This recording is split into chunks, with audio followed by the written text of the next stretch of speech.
Guarde essa palavra no teu coração, porque ela se chama o Cristo estratégico. Se eu tivesse escutado essa mensagem aqui com 15 anos de idade, quando eu me converti, eu seria um pastor diferente hoje. Eu seria um cristão diferente hoje. Jesus foi muito estratégico em tudo o que fazia. Ele foi extremamente estrategista nos seus passos, nos seus movimentos, nos seus ensinamentos, onde ele entrava, onde ele saía, quem estava perto dele, quem estava longe dele. Como a ordem da vida do Filho revela o caminho perfeito para todo cristão na face da terra. Antes de Jesus realizar qualquer milagre, antes de Jesus chamar os seus apóstolos, antes de Jesus enfrentar o diabo no deserto, Jesus fez uma coisa: ele se organizou. Anota isso aí no teu coração e eu te aconselho a anotar tudo dessa mensagem. E eu te faço a pergunta: será por que Jesus se organizou antes disso tudo? Jesus não se organizou com agenda, Jesus não se organizou com planilhas, mas o primeiro passo da organização de Cristo foi com alinhamento. Eu não sei se vocês lembram de um evento, provavelmente não, que é o evento 401. Um voo em 1972 iria pousar em Miami. Esse voo era liderado por uma equipe muito experiente. Piloto, copiloto, engenheiros, auxiliares de bordo. Eles estavam pilotando um avião Lockheed 1011, que era um avião muito tecnológico para a sua época.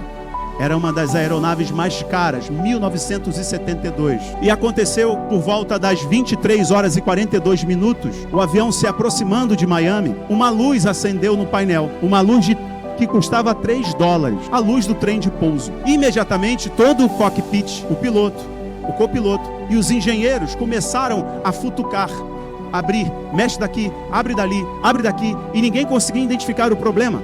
Só que o avião estava no piloto automático e ele controlava a altitude pelo piloto automático. Só que nessa, todos envolvidos em identificar por que aquela luz do trem de pouso estava acesa, uma luz de $3, eles não perceberam que, sem querer, alguém encostou naquele dispositivo automático do piloto automático e o avião começou a descer e ninguém percebeu. Quando perceberam, diz a caixa preta, por volta das 11h49, 11h50 da noite, o avião já estava caindo nos Everglades de Miami, já estava caindo no pântano de Miami. E não deu tempo do piloto voltar e fazer a aeronave subir.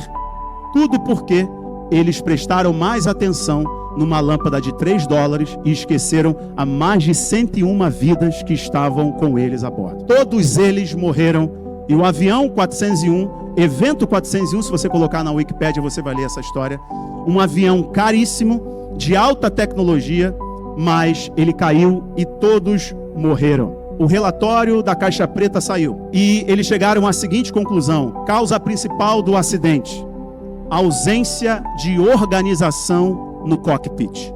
Falha total em dividir tarefas, priorizar o essencial e monitorar o que realmente importava. O avião não caiu por causa daquela luz. O avião caiu porque eles perderam o foco.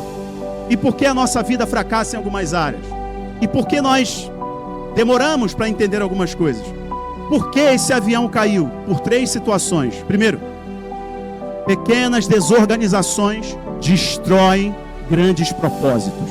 Eles não se organizaram, não delegaram tarefa e todos decidiram olhar para uma lâmpada de $3. Focar em detalhe errado pode roubar você daquilo que Deus te deu. Terceiro, por que o avião caiu? Se você ignorar o que te sustenta, e o que é que te sustenta? Família, espiritualidade, caráter. Se você ignorar aquilo que te sustenta, uma hora você vai colapsar. O avião não caiu, irmão, porque tinha um problema real. O avião caiu porque ninguém estava olhando para aquilo que mais importava. Quantas vidas hoje estão caindo? Porque as pessoas estão mais preocupadas com os movimentos das redes sociais.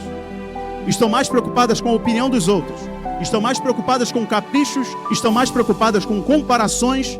E não percebem que o coração está despencando. A alma está despencando. Jesus disse assim: buscai em primeiro lugar o reino dos céus e a sua justiça. E as outras coisas vos serão acrescentadas.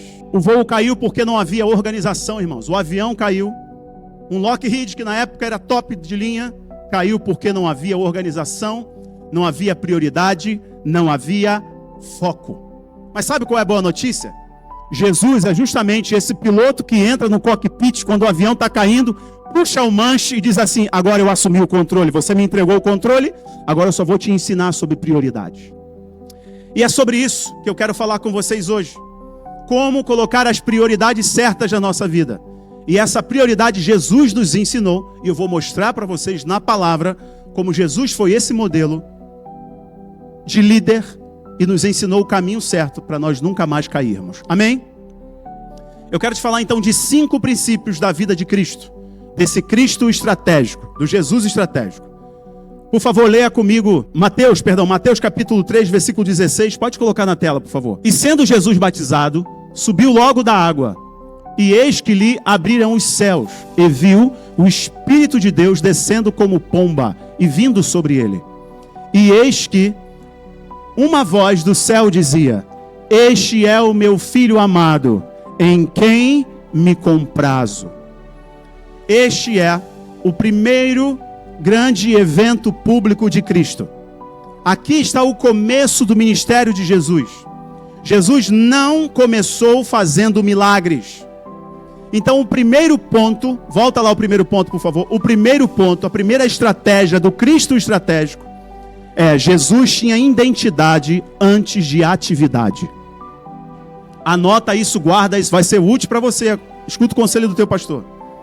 Jesus, primeiro, ele definiu a sua identidade para depois definir a sua atividade. Irmãos, o texto que nós lemos de Mateus capítulo 3, versículos 16 e 17, revelam que antes de Jesus começar o seu ministério público, antes dele iniciar as suas pregações, antes de ele operar qualquer milagre, antes de enfrentar o diabo, Jesus tinha uma clareza de sua identidade. Toda pessoa desorganizada, ela começa pelo contrário. Ela tenta primeiro fazer, ela tenta conquistar, ela tenta trabalhar, ela quer agir e só depois ela tenta descobrir quem ela é. Ela gasta a vida dela inteira para ganhar dinheiro, depois gasta o dinheiro para tentar descobrir quem ela é e não conseguiu descobrir a vida inteira. Jesus começa com a frase do Pai. O texto que nós lemos é: este é o meu filho amado, e nele eu tenho muita alegria, eu tenho muito prazer. Isso não está aqui à toa, não é um registro aleatório. Isso está nos ensinando o primeiro princípio do Cristo estratégico, de que antes de você fazer qualquer coisa, saiba quem você é. Saiba quem você é em Deus.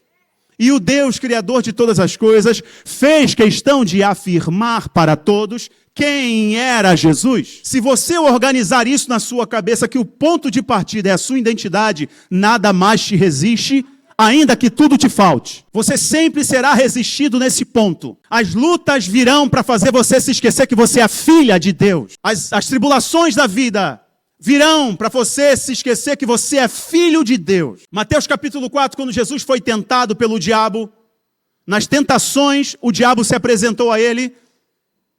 E qual foi a primeira pergunta que o diabo fez? Se tu és filho de Deus.